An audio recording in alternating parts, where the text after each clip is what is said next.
자, 교재에서 좀 체크하고 균형의 결정과 이동한 거 있습니다. 교재에 보시면 이제 20쪽에 부동산 공급 있죠. 그 전에 19페이지에 있는 거는 이제 좀 전에 말씀드렸던 정상제, 열등제, 대체제, 보완제. 자, 여기에 특히 헷갈릴 수 있으니까 표로 정리가 되어 있는데요. 대체제 가격이 나오면은 같은 방향이죠. 밑에 표에서. 그죠? 대체제 가격이 나오면 같은 방향인데 보완제 가격이 나오면 방향이 화살표가 반대로 되어 있지 않습니까? 그리고 대체제 수요로 되어 있으면 방향이 화살표가 반대로 되어 있죠, 서로.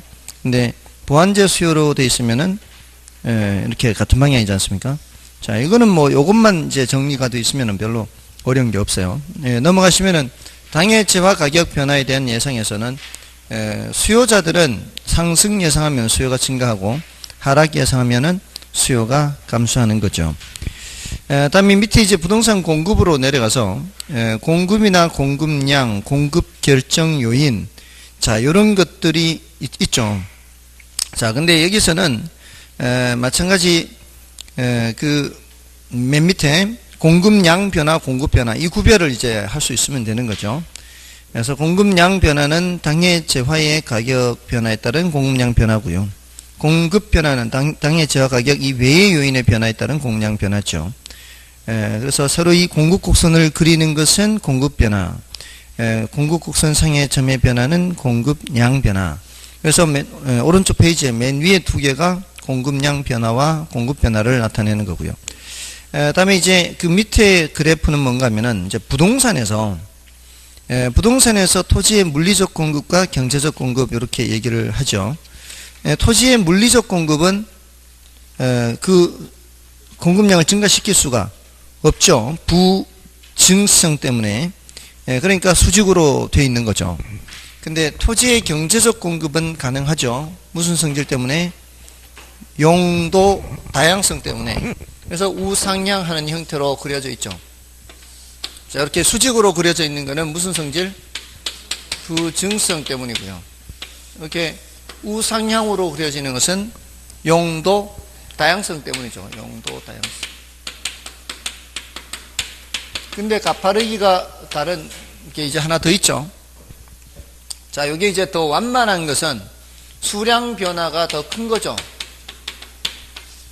이게 이렇게 변하는 게 수량 변화가 더 크죠. 이 가파른 건 이렇게 좁게 변하는데, 그래서 이게 단기 공급 곡선이고 이게 장기 공급 곡선 이렇게 되는 거죠. 시간을 많이 주면 많이 줄수록 더 많은 양을 증가시킬 수 있기 때문에 단기보다 장기일수록 더 완만하게 그려지는 겁니다. 자, 근데 그 맨 밑에 그래프가 있죠. 그 맨 밑에 그래프는 경제적 공급이라고 하더라도 저량 공급과 유량 공급 이렇게 돼 있죠. 물리적 공급은 단기 장기 관계 없습니다. 물리적 공급은 단기 장기 관계 없이 수직이에요. 근데 경제적 공급은 시간을 많이 줄수록 어떻다고요? 더 많이 증가시킬 수가 있죠. 근데 점점 시간이 짧아질수록 어떻게 되겠어요? 시간이 점점 짧아질수록 생산량은 늘리는데 한계가 있죠. 그래서 경제적 공급이라 하더라도 저량 공급일 때는 어떻게 해요? 일정 시점에서는 수량을 변화시킬 수가 없죠. 일정 시점이면 당연히 수량을 변화시킬 수가 없고요. 설령 일정 시점이 아니라 할지라도 예를 들어서 1년에 우리나라의 공급량이 한 50만 채 증가가 돼요. 1년에 50만 채 정도 증가되는데 현재 1,500만 채 주택이 있어요. 그러면 1년이면은 50만 채면 한 달이면은 한 4만 채 정도 늘어나요. 한 달에. 그럼 한 달에 4만 채 하면 이게 유량 개념이에요, 저량 개념이에요? 한 달에 4만 하면 지금 한 달에 했잖아. 한 달에. 한 달에 하면 유량이잖아요. 유량.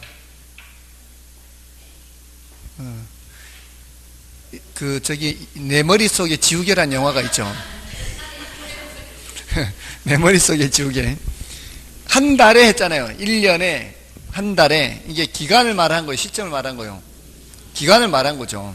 그러니까 한 달에 4만 채 하면 유량이죠. 유량. 유량이긴 해도 이 말이에요.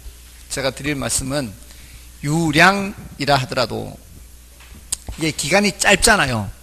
기간이 짧으면 한 달에 4만 채 늘어요. 4만 채. 그러면 전체 1500만 채에서 4만 채가 늘어나면 이게 많이 늘어나는 것이게요, 적게 늘어나는 것이게요? 예, 적게 늘어나는 것이죠.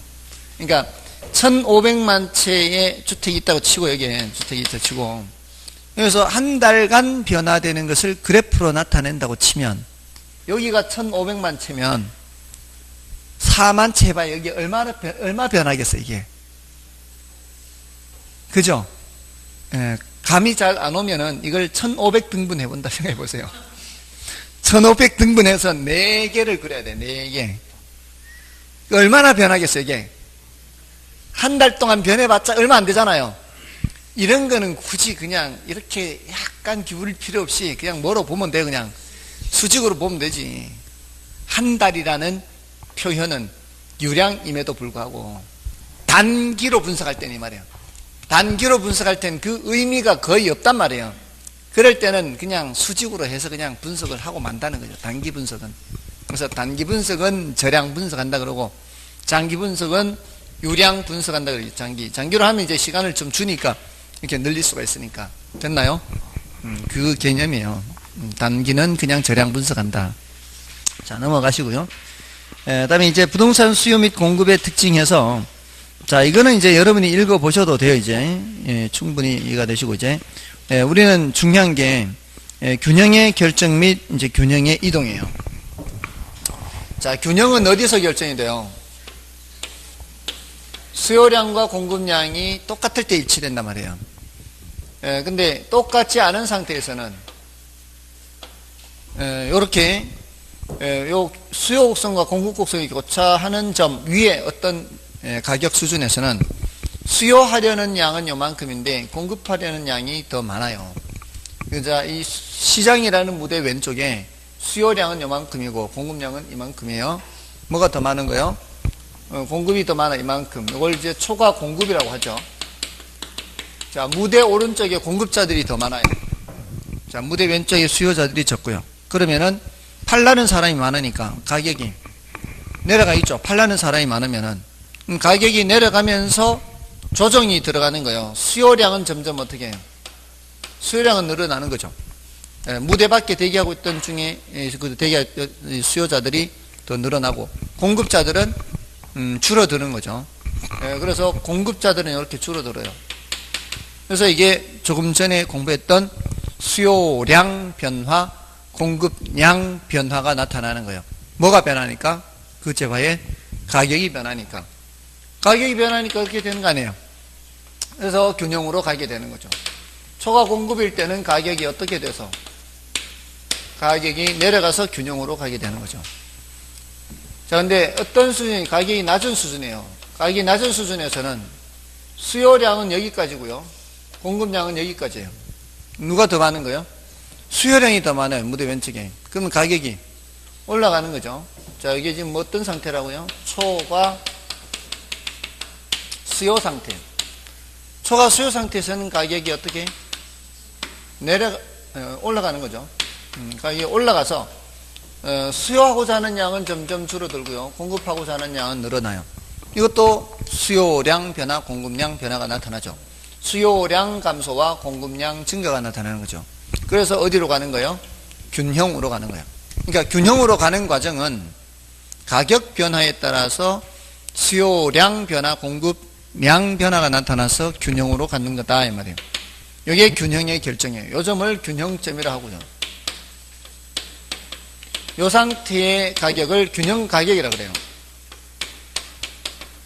요 상태의 거래량을 균형 거래량 또는 균형량 그래요. 여기서부터 여기까지를. 요거 이제 요 높이를 균형 가격하고. 자, 이게 이제 균형이 결정된 거예요. 근데 우리 현실에서는 균형이 결정되는 것을 볼 수가 없어요. 거의 없어요. 불가능하다고 봐도 돼요. 왜냐면은 설령 그게 균형이 달성됐다 하더라도 우리가 그 시점이 균형이라는 것을 파악하기가, 인지해내기가 거의 불가능이라는 얘기죠. 근데 이제, 대체로 이런 거는 관찰할 수 있잖아요. 지난달이나 이번 달이나 가격 뭐 별로 차이가 없는 것 같고요. 지난달에 그 동네 체결되는 건수나 이번 달에 체결되는 건수나 별 차이가 없어요. 그냥 중개사무소들 그냥 밥만 먹고 살아요. 가격도 변함이 없고요. 자, 이런 상황이라면 거의 균형에 가깝다라고 볼 수 있죠. 지난달, 이번 달, 그전 달 뭐 이렇게 매달 그 동네 중개사무소마다 건수가 비슷하고요. 가격도 변함없다. 이게 거의 뭐에 가깝다? 균형에 가깝다는 걸 알 수 있다고요. 그래서 나온 표현이 보합이라는 표현이에요. 보합 상태다. 보합 상태라는 얘기는 가격이 올라가지도 않고 내려가지도 않고 지난달이나 이번 달이나 거래 건수가 비슷비슷하다. 체결 건수가. 이게 보합이라는 말을 이제 현실에서는 쓰는 거죠. 자, 그래서 우리는 이제 그 보합이라는 말을 쓰지는 않습니다. 이제 이론으로 공부하는 거니까. 그러니까 균형 가격, 균형량 주로 그렇게 얘기를 하는 거예요. 자, 그렇게 잠잠한 상태에서 이렇게 뭐인 상태에서 균형 상태에서만 균형 상태에서 수요 곡선이 이동하거나 공급 곡선이 이동하면은 교차점이 바뀌겠죠.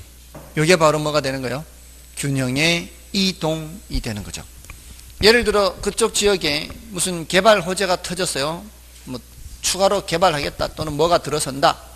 이러면은 수요가 증가하는 거죠. 자, 수요가 증가하게 되면은 최종적으로 어떻게 될까요? 그 다른 조건은 생각하지 말고 그 수요 증가 요인만 생각하는 거예요. 수요 증가 요인만 생각하면은 거래량은 늘어나면서 가격이 올라간다. 이게 이제 새로운 균형이 되는 거예요. 자, 여기서 이제 조심해야 돼요. 좀 전에 어떻게 시작했어요? 수요가 증가한다 했잖아요. 그랬을 때 거래량이 늘어나면서 가격이 올라가죠. 자, 여기서 잘 들어야 돼요. 잘 들으세요. 여기서 멈춰야 되는데 여기서 안 멈추고 가면 이제 헤어나오지는 못하는 거예요. 가격이 올라가네. 가격이 올라가면 수요량이 줄어들던 거 아닌가? 그러면서 공급량은 늘어나는데 막 이제 혼자 이제 상상의 나래를 펴는 거 이제 분명히 가격 올라가면은 수요량이 감소하는데 이 수요가 늘었었잖아. 수요가 늘었는데 또 수요가 주는데 이러면은 이제 헤어나지 못한다고요. 여기에서 가격이 올라가는 거는 그러한 조정을 다 거친 후에 최종적으로 도착한 상태의 가격이 올라간다 이 뜻이에요. 여기서 끝이라고요. 끝. 아시겠습니까? 새로운 균형점에서의 가격을 말하는 거예요. 새로운 균형점에서의 가격. 더 이상 가면 안 됩니다. 자, 문제에서 만약에 가격부터 출발했다. 가격이 올라갔다. 이러면 어떻게 하면 돼요? 수요량은 감소하고 공급량은 증가합니다. 이렇게 하면 끝이라고요. 더 이상 가면 안 된다고요. 수요가 어떠해서 이렇게 하면 균형 거래량이나 균형 가격을 말하는 거예요. 공급이 어떻게 해서 마찬가지 이게 변하면 이것도 뭐가 변하는 거예요? 균형 거래량이나 균형 가격 다 최종적으로 조정이 된 종점을 말하는 거예요. 여기서 더 가면 안 된다고요. 더 가는 경우는 아주 예외적으로 단기 장기 분석할 때만 그래요. 단기적으로 이렇게 수요가 증가하면 가격이 올라가잖아요. 뭐 어떤 가격이 올라가는 거예요? 새로운 균형 가격이 올라가는 새로운 균형 가격. 이렇게 균형 가격이 올라가는 거예요.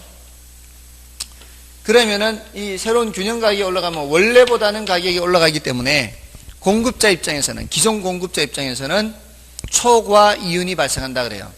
초과 이윤이 발생하면은 장기적으로는 공급이 증가하게 돼요. 그거는 이제 그런 분석할 때만 그런 거고, 그런 단기 장기 분석 없으면은 그냥 저기서 끝난다고요. 아시겠죠? 여기서 멈춰야 돼요. 자, 그걸 이제 공부를 하는 겁니다. 자, 경우에 따라서 어떻게 되는지를 이제 비교를 해야 되죠. 자, 제가 8가지를 설명을 드렸었어요, 지난번에. 자, 8가지. 8가지 경우가 하나는 수요가 증가하는 경우, 하나는 수요가 감소하는 경우, 하나는 공급이 증가하는 경우, 하나는 공급이 감소하는 경우. 자, 이렇게 수요만 변하거나 공급만 변하는 경우입니다. 수요가 변할 때는 공급 곡선은 이동이 없는 거예요. 공급이 변할 때는 수요 곡선이 이동이 없는 걸 전제하는 거예요. 자, 이랬을 때 균형 거래량이 어떻게 되는지, 균형 가격이 어떻게 되는지를 대답을 하는 거예요. 자, 1번 수요가 증가할 때 어떻게 해요? 여기 수요. 오늘따라 그래프가 이렇게 삐딱합니다. 제 마음이 삐딱한가?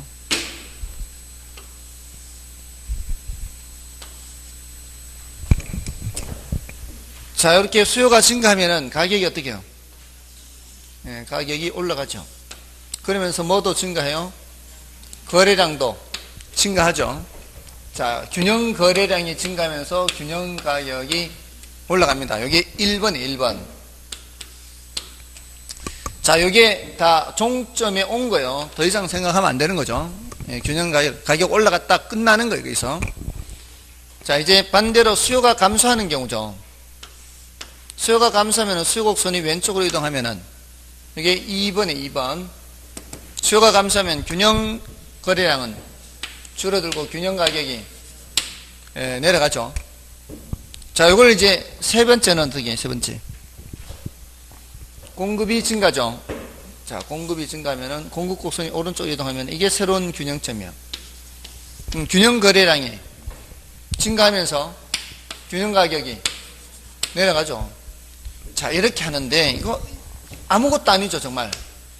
예, 근데 문제에서 이걸 이제 도식화해서 보면은 아주 쉬워요. 근데 문제에서 말로 풀어서 낸다는 거죠. 문장으로. 그러니까 이렇게 출제하는 거죠. 대체재 수요가 감소하면 대체주택 또는 대체재 이렇게요. 꼭 대체재로가 나오지 않아요. 대체주택 수요가 줄어들면 아파트 가격이 올라간다. 맞아요? 틀려요? 대체주택 수요가 감소한다 그랬죠. 대수반을 생각해야 돼요. 대수반. 대수반. 대체주택 수요가 감소한다. 대수반. 내가 그리는 저 수요 증가잖아요. 이렇게 생각해야 된다고. 그러면 가격이 올라간다. 맞는 말이라고요. 요거를 찾아내야 돼요. 단지 수요 증가하면은 균형 가격이 올라간다. 이거는 패턴에서 너무 쉽게 알 수 있죠.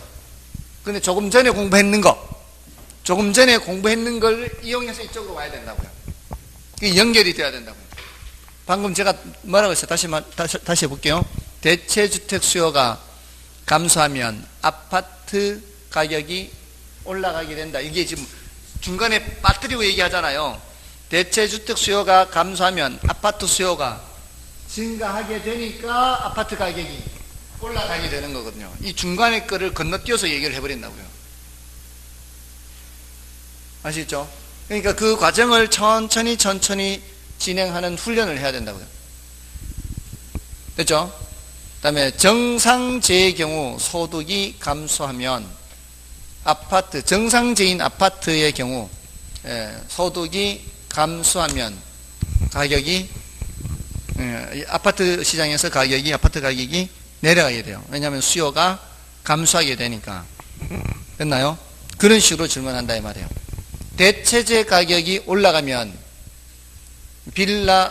대체주택의 가격이 올라가면은 빌라 가격이 어떻게 될까요? 올라가게 돼요. 이렇게. 그럼 빌라 수요가 증가하게 되니까. 그런 식으로 묻는 거를 답을 할 수 있어야 돼요. 그러면은 이와 관련된 문제는 다 풀 수가 있어요.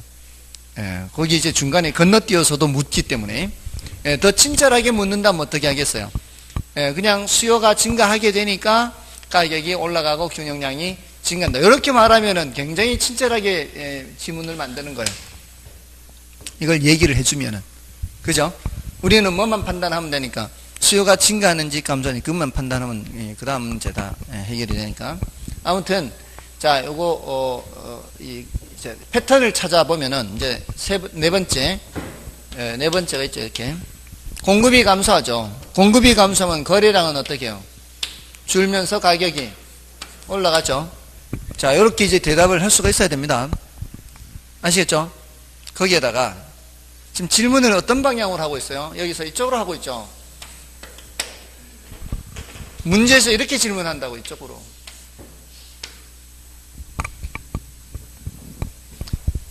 다음 중 균형 가격이 상승하는 경우는 이렇게 물어요. 1, 2, 3, 4, 5번 해놓고 균형 가격이 상승하는 경우는 하면은 여기 보면은 쉽게 알 수 있어요. 1번과 4번이에요. 균형 가격이 상승하는 경우는 이렇게 물으면 나는 뭐라고 대답해야 돼요? 수요가 증가하는 경우 또는 공급이 감소하는 경우를 찾아야 된다, 이 소리예요. 아시겠죠? 그러면은 균형 가격이 하락하는 경우는 이렇게 하면은 수요가 감소하거나 공급이 증가하는 경우를 찾아라, 이 말이에요. 반대로 질문한다, 이 말이죠. 이러면 이제 완벽한 거예요. 이쪽으로 질문, 이쪽으로 질문. 사람들 참 똑똑하죠. 질문하는 것도 참 다양하게 질문을 해요. 왜냐하면은 그럴 수밖에 없는 거죠. 이렇게도 해보고 저렇게도 해보고, 아, 이런 경우는 가격이 올라가는 경우네, 이런 경우는 가격이 내려가는 경우네, 이렇게 판단할 수 있잖아요. 그러니까 아, 가격이 올랐다는 얘기는 수요가 증가했거나 공급이 감소했다는 얘기죠. 어제 국제 유가가 떨어졌대요. 계속 올라가다가.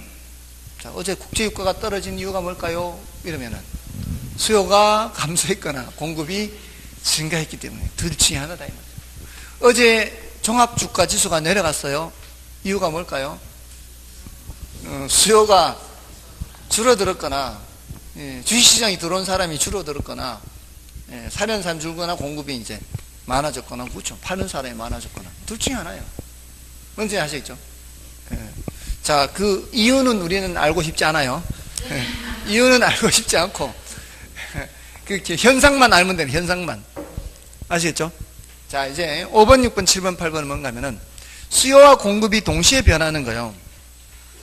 수요와 공급이 동시에 변할 수도 있잖아요. 지금 어느 하나만 변하는 게 아니라 수요가 증가하면서 뭐도 증가하고 공급도 증가하는 거죠. 자, 이러면은 둘 다 증가잖아요. 자, 우리는 이 증가라는 거 보고 패턴을 파악할 수 있었거든요. 증가하면은 거래량은 증가, 감소하면 거래량 감소. 이 화살표 방향 따라 거래량은 자동으로 따라가게 돼 있어요. 둘 다 증가잖아요. 그럼 거래량은 당연히 증가하게 돼 있어요. 시장이라는 무대가 더 북적북적거려지면서. 근데 누가 더 많이 증가했느냐에 따라 가격이 어떻게 될지 알 수 없거든요. 보세요. 지금 이 5번의 위치는 요거거든요. 둘 다 지금 요 위치예요. 요 위치는 거의 요거하고 높이가 같도록 그려져 있는데, 사실 공급 곡선이 이동한 요 길이하고요, 수요 곡선이 이동한 길이가 똑같기 때문이거든요. 근데 공급 곡선이 더 많이 이동해 볼까요? 이렇게. 공급 곡선은 여기서 이만큼 왔어요. 여기. 이 길이만큼 왔어요. 여기서부터. 근데 수요 곡선은 여기서부터 요만큼 왔어요. 누가 더 많이 증가했어요? 공급이 더 많이 증가했죠. 공급이 더 많이 증가하니까 가격이 여기가 돼요. 가격이 내려온 거예요. 원래 높이보다는. 가격이 요 높이는 변함이 없잖아요. 근데 여기가 됐다는 얘기는 가격이 내려갔어요. 그 이유는 공급이 너무 많이 증가했기 때문에. 공급이 많이 증가했으니까 사려는 사람이 더 들어온 것보다 내놓은 물량이 너무 많이 늘어난 거예요. 그러니까 가격이 내려가요. 근데 공급 곡선이 조금만 이동해 볼까요? 이렇게 요만큼만. 여기서 이만큼 이동하요. 여기서 이만큼. 공급 곡선이 여기서 이만큼. 이만큼 이동해야 수요 이동한 거와 같은데 조금밖에 이동 안 했어요. 그러면 이게 더 작은 거죠. 이렇게. 공급이 조금 이동한 거예요. 그때 누구 영향이 더 커요? 수요 영향이 더 커서 가격이 올라가 버려요. 근데 문제에서는 이걸 말 안 해준단 말이에요. 이 길이를 말 안 해주고, 얘도 그냥 증가다, 얘도 증가다, 이렇게 증가라고만 말하고 누가 더 큰지를 말을 안 해주면은 가격이 올라갈 수도 있고 내려갈 수도 있고 변함이 없을 수도 있거든요. 그래서 이걸 알 수 없다라고 하는 거예요. 알 수 없다. 그래서 알 수 없다라고 하는 거예요. 지금 이 상태인지를 얘기를 안 해주니까. 근데 문제에서 이걸 말해주면은 알 수 있게 되는 거죠. 수요보다 공급이 더 많이 증가했다 이렇게 말을 해주면은 누구만 보라고요? 이 수요는 지우고 공급만 보라고요. 그러면 그때는 가격이 하락하는 거죠. 자, 근데 수요가 증가하면서 공급이 감소할 수도 있잖아요. 그죠? 자, 이럴 때는 균형량은 요거 보고 판단해야 되는데 하나는 증가고 하나는 감소이기 때문에 균형량이 어떻게 될지 요거를 알 수가 없는 거죠. 근데 요 놈은 요 1번이지 않습니까? 요 놈은 요 4번이지 않습니까? 공급 감소는 1번과 4번이 동시에 나타난 거 아닌가요? 수요는 증가하는데 공급이 감소한 거죠. 그러면 새로운 균형점은 요 점이에요, 요 점. 자, 아까는 여기 이제 없다고 치고요. 여기 5번이었거든요, 이게 6번이 6번. 수요는 증가하면서 공급이 감소하니까 가격 상승 요인이 동시에 나타났죠. 가격 상승 요인이 동시에 나타나니까 가격은 급등하는 거예요. 그죠? 이것도 상승 요인이고 이것도 상승 요인이니까 동시에 나타나니까 더 올라가는 거죠. 자, 그러니까 가격은 당연히 올라간다 이 말이에요. 근데 뭐를 알 수 없는 거예요?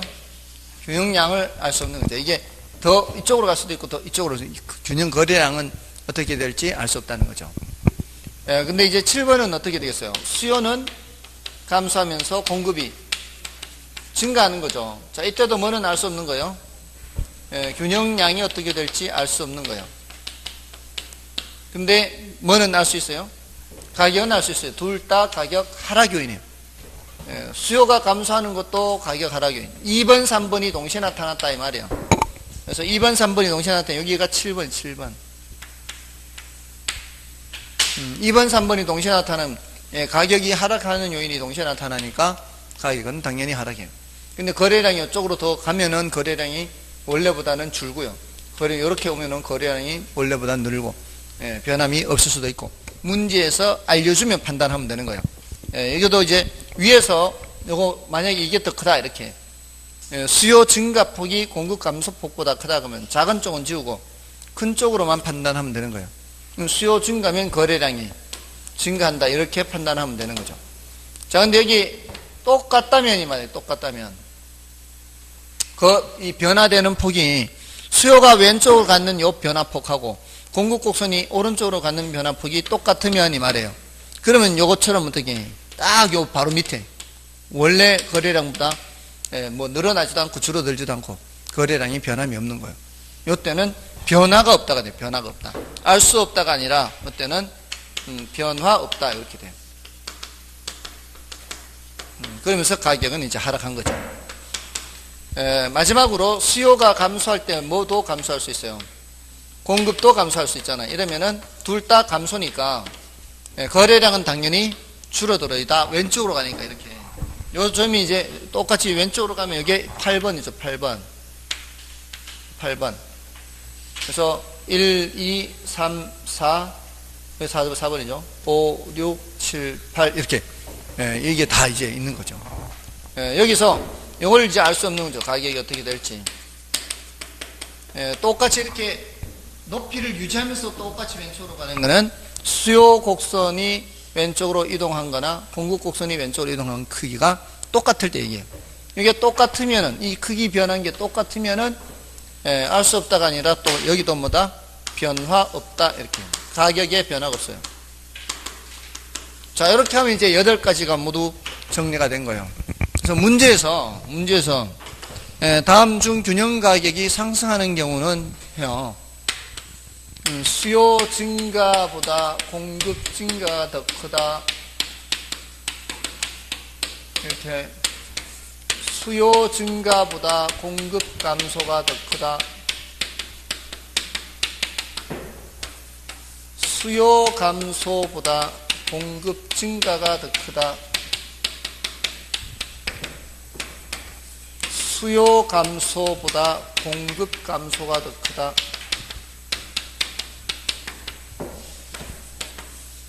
수요 증가, 공급은 변함없다.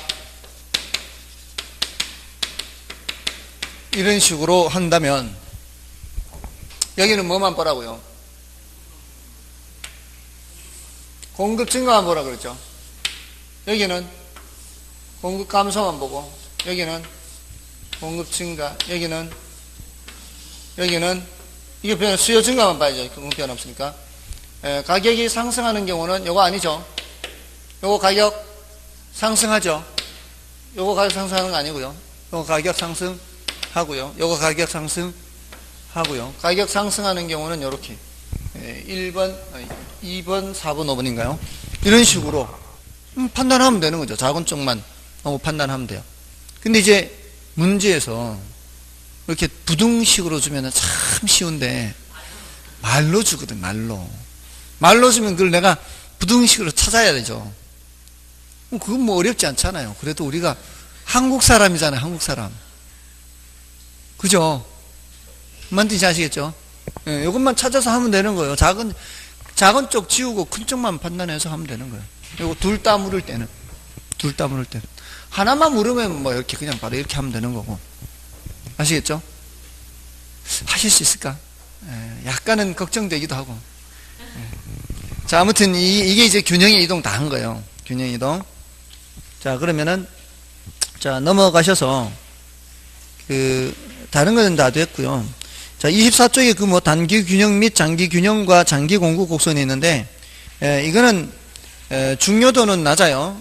지난 순환에 어디서 말씀을 드렸었는가 하면은 지난 순환에 지역지구제 있죠. 지역지구제 효과에서 이건 중요도가 낮다 그랬죠. 단기 효과, 장기 효과 할 때 했던 얘기예요. 단기 효과, 장기 효과 할 때. 그래서 한 번만 더 말씀을 드리면 단기적으로 봤을 때는 단기적으로는 수요 변화에 의해서 지역지구제를 시행하면은 그 지역이 뒤죽박죽으로 사용되던 지역이 난개발로 사용되던 지역이 이제 정리가 돼요. 그럼 살기가 좋아지겠죠. 그러면 수요가 어떻게 해요? 증가해요. 수요가 증가하면 이제 과정을 거쳐서 어떻게 가격이 올라가잖아요. 가격 올라가면은 이제 보통은 여기서 멈춘다고요. 여기서 보통은 멈춘다고요. 왜? 시행하고 있지 않던 지역에 시행하니까 어떻게 됐어요? 수요가 증가했잖아요. 그냥 수요 공급의 균형의 이동에서는 여기서 끝난다고요. 근데 여기서는 요걸 단기 균형이라 그래요. 단기 균형. 일단 이렇게 올랐잖아요. 멈췄어요. 일단 단기적으로는 균형이 된 거예요. 근데 그 상태가 원래 상태하고 비교했을 때 원래 공급자들이 받던 가격보다는 높잖아요. 그러니까 기존의 공급자들 입장에서는 뭐를 얻게 돼요? 초과이윤을 얻게 되거든요. 그럼 뭐가 증가하게 되는 거예요? 공급이 증가하게 되는 거죠. 공급이 증가하면 가격이 어떻게 돼요? 하락하죠. 하락해서 뭐가 사라져요? 초과이윤이 사라지게 된다는 거. 공급이 어디까지 증가하면 초과이윤이 사라져요? 가격이 원래 가격 수준으로 내려가려면 이렇게 와야 되겠죠. 이렇게. 그죠? 요 높이가 같은 높이라야 이제 초과이윤이 사라진다고 생각할 거 아니에요.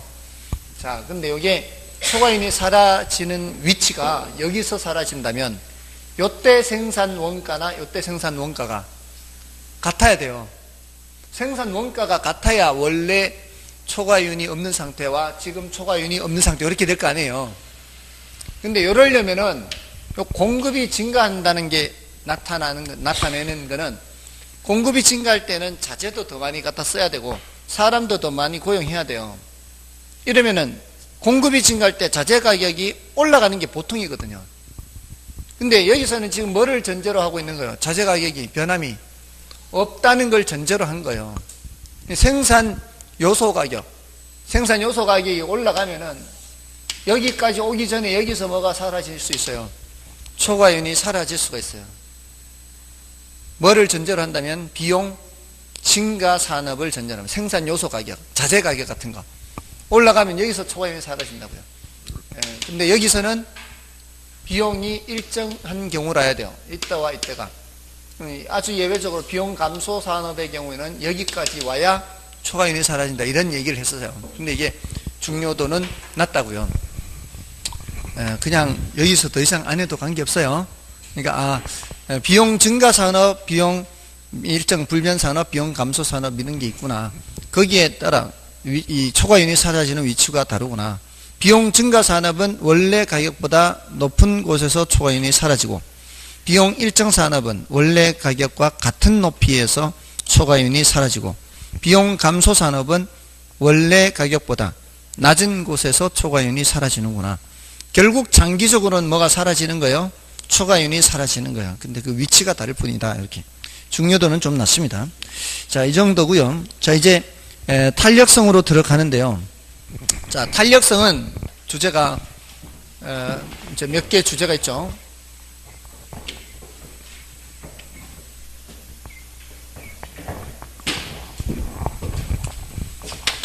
자, 탄력성의 개념이라는 주제가 있고요. 탄력성의 종류, 그 다음에 탄력성의 응용, 탄력성 크기 결정 요인. 자, 이렇게 이제 나눠져 있어요. 개념이 뭔가 하면 개념. 자, 이거는 개념을 묻는 거는 뭐 지문으로 간혹 나오는 정도예요. 뭐 그렇게 많이 나오지는 않습니다. 이 수량 변화의 크기 정도예요. 수량 변화의 크기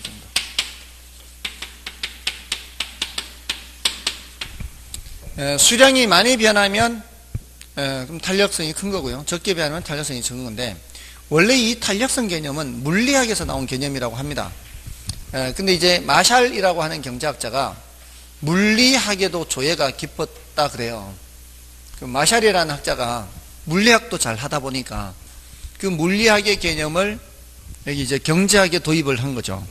자, 물리학에서 어떤 실험 같은 거 할 때 충격을 딱 줬을 때 그 충격에 비해서 반응이 많이 나타나느냐 적게 나타나느냐 이걸 본 거예요. 충격에 비해서 반응이 많이 나타나냐 적게 나타나냐. 충격에 비해서 반응이 크게 나타나면 탄력성이 큰 거고요. 충격에 비해서 반응이 적게 나타나면 탄력성이 적은 것이 되겠죠. 그럼 여기서도 이제 어떤 충격을 주고 반응을 봐야 될 거 아니에요.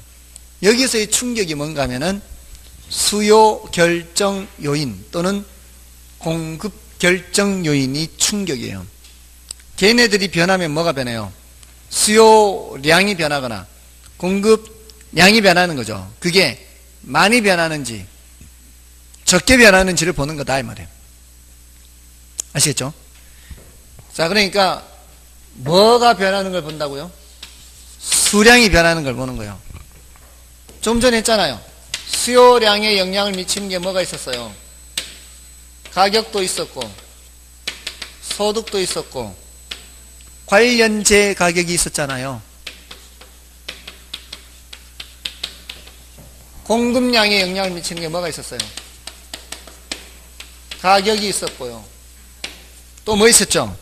여기서는 더 이상 안 봐요. 중요하지 않아요. 여기서는 세 가지를 다 봐야 돼요. 이 세 가지 탄력성에서 가격이 변할 때 수요량이 많이 변하는지 적게 변하는지 보는 거. 이거를 수요의 가격 탄력성 이렇게 얘기해요. 수요의 가격 탄력성. 소득이 변할 때 수요량이 얼마나 많이 변하는지 적게 변하는지 이렇게 또는 반대로 변하는지.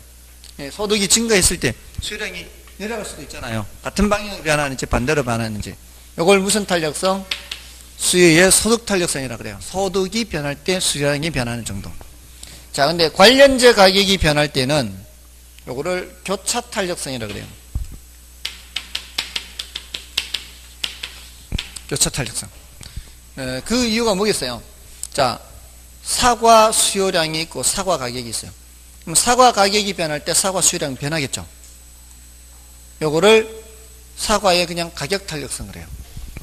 귤 가격이 변할 때 귤 수요량 변하는 거. 요거는 귤의 가격 탄력성이에요.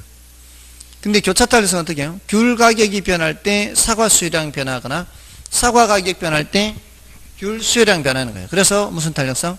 교차 탄력성. 자, 우리 시험에 이렇게 나와요. 아주 쉬워요. 아주 쉬워. A 재화 가격이 5% 변할 때 B 재화 수요량이 3% 변한다면, 자, A 재화 가격, B 재화 수요량 서로 다른 재화 나왔죠? 이러면 무슨 탄력성으로 가야 돼요? 이러면 이제 교차 탄력성으로 가야 돼요. 그러면 이제 계산하는 것도 물어요. 그러니까 A 재화 가격이 5% 올랐을 때 B 재화 수요량이 3% 증가하였다면 A 재화 가격 변화에 대한 B 재화 수요량 변화의 교차 탄력성은 이렇게. 그럼 어떻게 해야 돼요? 5분의 3 이렇게 하면 되는 거예요. 너무 간단해요. 제가 이거 우리 시험 아닌 것 같이 얘기하는 거예요.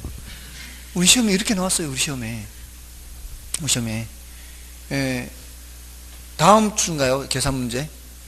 다음 주 토요일 날 계산 문제 할 때 이런 거 이제 입장 정리할 거예요. 요거 이제 계산 문제도 나름대로의 어떤 패턴이 있어요. 패턴.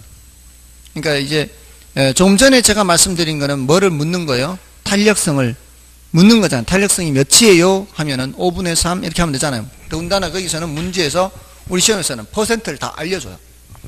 퍼센트를 알려주지 않고 직접 퍼센트를 계산했어야 되는 문제는 딱 한 문제밖에 없었어요. 나머지는 전부 다 문제에서 퍼센트를 알려줬어요. 탄력성 계산하는 문제는. 근데 이게 A제와 B제와 나오면 더 쉬운데 우리 시험에서는 꼭 그렇게만 나오는 건 아니고 오피스텔 가격 변화에 대한 소형 아파트 수요의 교차탄 이렇게 나오거든요. 이렇게 나와도 어쨌든 같은 제한지 다른 제한지만 빨리 찾으라고요. 오피스텔 가격 변화에 대해서 오피스텔 수요량이 변하는 건 무슨 탄력성? 그냥 가격 탄력성이 같은 제한이니까. 근데 오피스텔 가격 변하는데 소형 아파트 수요량이 변해. 그러면 교차탄이 이렇게 되는 거죠. 됐나요? 그러니까 이건지 일단 구별하는 거죠.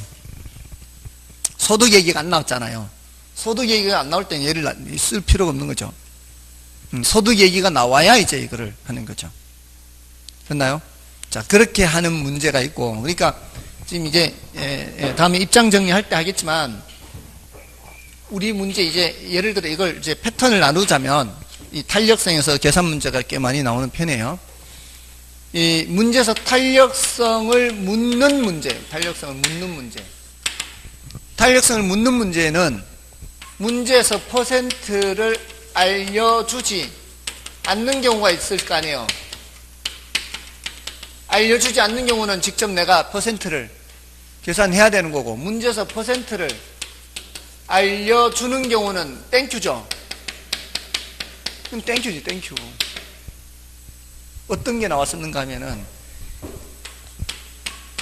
가격이 5% 변하는데 수요량이 7% 변한다면 탄력성은 이렇게 물은 적이 있어요. 몇 분의 몇? 5분의 7. 그치?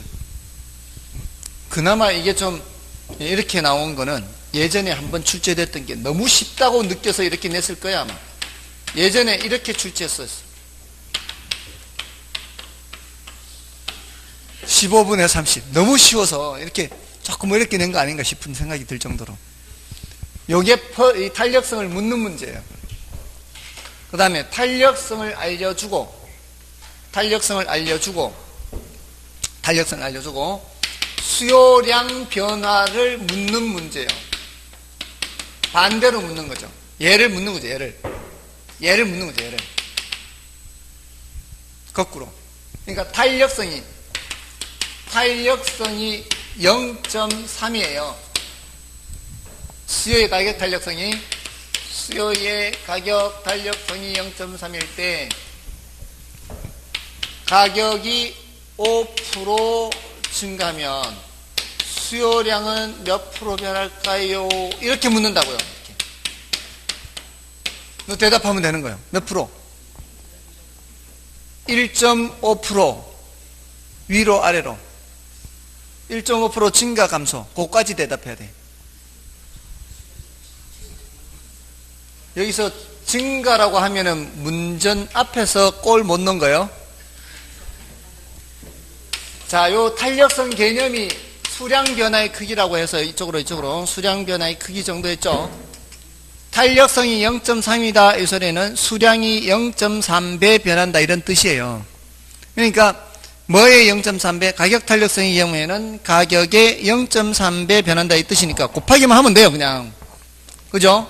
가격의 0.3배 변한다. 곱하기 하면 1.5%는 금방 나오죠? 근데 가격이 올라갈 땐 수요량은 항상 내려가야 된다고요. 여기까지 대답해야 된다고. 아시겠어요? 그러니까 곱하기는 너무 간단하잖아요. 그 다음에 뭐만 잡아주면 돼요? 방향만 잡아주면 된다고요. 아시겠죠? 자, 이게 이제 종류인데, 자, 이거 좀 쉬고 할까요? 어차피 좀 시간이 걸리니까 좀 쉬고 하겠습니다.